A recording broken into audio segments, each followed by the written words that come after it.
നമസ്കാരം. ജനയുഗം പൊളിറ്റി പ്രോബിലേക്ക് സ്വാഗതം.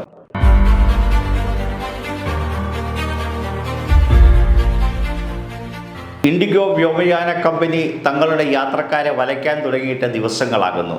രാജ്യമൊട്ടുക്ക് 600-ലേറെ സർവീസുകളാണ് ഞായറാഴ്ചയും റദ്ദാക്കിയത്.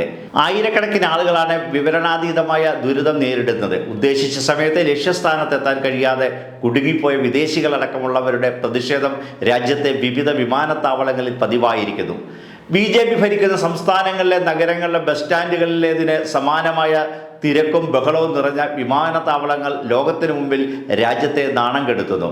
വിമാനത്താവളത്തിൽ ചക്രക്കസേര കിട്ടാതെ അലയുന്ന രോഗികളായ യാത്രക്കാർ, കൃത്യസമയത്ത് ജോലിക്കോ ഇൻ്റർവ്യൂവിനോ പരീക്ഷയ്ക്കോ ഹാജരാകാൻ കഴിയാതെ ആകുലപ്പെടുന്ന യുവാക്കളും വിദ്യാർത്ഥികളും, വിവാഹ ചടങ്ങിനെത്താൻ കഴിയാതെ വിഷമിക്കുന്നവർ, ഉറ്റവരുടെ മരണാനന്തര ചടങ്ങ് നിശ്ചയിച്ച സമയത്ത് നടത്താൻ കഴിയാതെ വിലപിക്കുന്നവർ, ഇത്തരം കാഴ്ചകൾ ഇന്ത്യൻ വ്യോമയാന മേഖല അവസ്ഥയുടെ പരകോടിയിലാണെന്ന് കാണിക്കുന്നു. പൈലറ്റുമാരുടെ ക്ഷാമവും ഫ്ലൈറ്റ് ഡ്യൂട്ടി ടൈം ലിമിറ്റേഷൻ എന്നറിയപ്പെടുന്ന പൈലറ്റുമാരുടെയും ക്രൂവിൻ്റെയും ഡ്യൂട്ടി ക്രമീകരണം ഫലപ്രദമായി നടപ്പാക്കുന്നതിലെ വീഴ്ചയാണ് നൂറുകണക്കിന് ഇൻഡിഗോ വിമാന സർവീസുകൾ റദ്ദാക്കാൻ കാരണമെന്നാണ് ന്യായീകരണം. ഈ പ്രതിസന്ധിയുടെ തായ്വേര് ആഴ്ന്നിറങ്ങിയത് പൊതുസേവന മേഖലയായ സ്വകാര്യ മേഖലയ്ക്ക് എറിഞ്ഞുകൊടുത്ത നവലിബറൽ നയങ്ങളുടേതാണ്. വ്യോമയാന മേഖല സ്വകാര്യ കുത്തകൾക്ക് പതിച്ചു നൽകിയതിൻ്റെ ദുരന്തഫലമാണ് ഇപ്പോൾ രാജ്യം അനുഭവിക്കുന്നത്.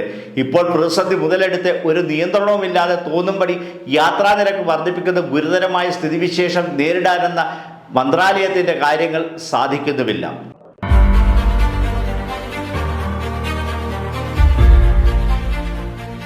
സംസ്ഥാനത്തെ തദ്ദേശ സ്വയംഭരണ സ്ഥാപനങ്ങളിലേക്കുള്ള ഒന്നാം ഘട്ട തെരഞ്ഞെടുപ്പ് നടന്നിരിക്കുകയാണ്. തിരുവനന്തപുരം മുതൽ എറണാകുളം വരെയുള്ള 7 ജില്ലകളിലെ തിരഞ്ഞെടുപ്പാണ് നടന്നത്.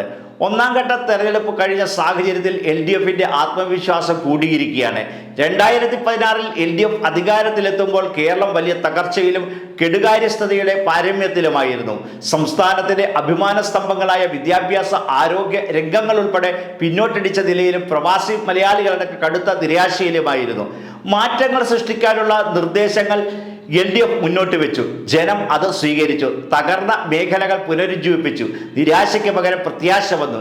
2006-ൽ LDF അധികാരത്തിലെത്തുമ്പോൾ 28 മാസം ക്ഷേമ പെൻഷൻ കുടിശ്ശികയായിരുന്നു. 2016-ൽ വരുമ്പോൾ 18 മാസവും ക്ഷേമ പെൻഷൻ ദുർവ്യയമെന്ന് പറഞ്ഞ് എതിർത്തവർ ആണ് കോൺഗ്രസ്സുകാർ. കുടിശ്ശിക തീർത്ത LDF സർക്കാർ പെൻഷൻ 600-ൽ നിന്ന് 1600 രൂപയും ഇപ്പോൾ 2000 രൂപയായും ഉയർത്തിയിരിക്കുകയാണ്. പൊതുവിദ്യാഭ്യാസ മേഖലയിൽ 5 ലക്ഷം കുട്ടികൾ കൊഴിഞ്ഞുപോയിടത്ത് 10 ലക്ഷം കുട്ടികൾ പുതുതായി ചേർന്നു. ആദ്യ 100 റാങ്കിൽ പോലും ഉന്നത വിദ്യാഭ്യാസ സ്ഥാപനങ്ങളില്ലാതെ സംസ്ഥാനത്ത് ഇപ്പോൾ 12-ൽ കേരളത്തിൽ 3 സർവകലാശാലകളുണ്ട്. നിക്ഷേപ സൗഹൃദ സംസ്ഥാനമായി കേരളം മാറി.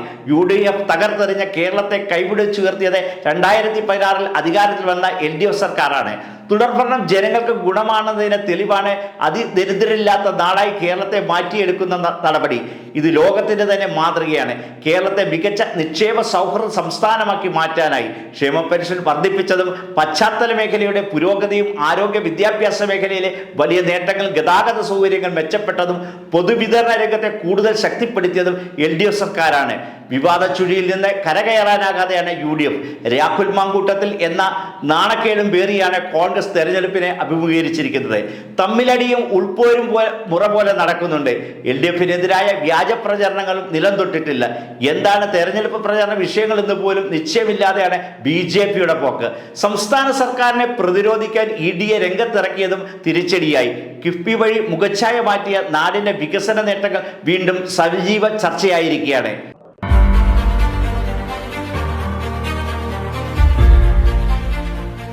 പൊളിറ്റി പ്രോബിൻ്റെ മറ്റൊരധ്യായത്തിൽ വീണ്ടും കാണും വരെ നമസ്കാരം.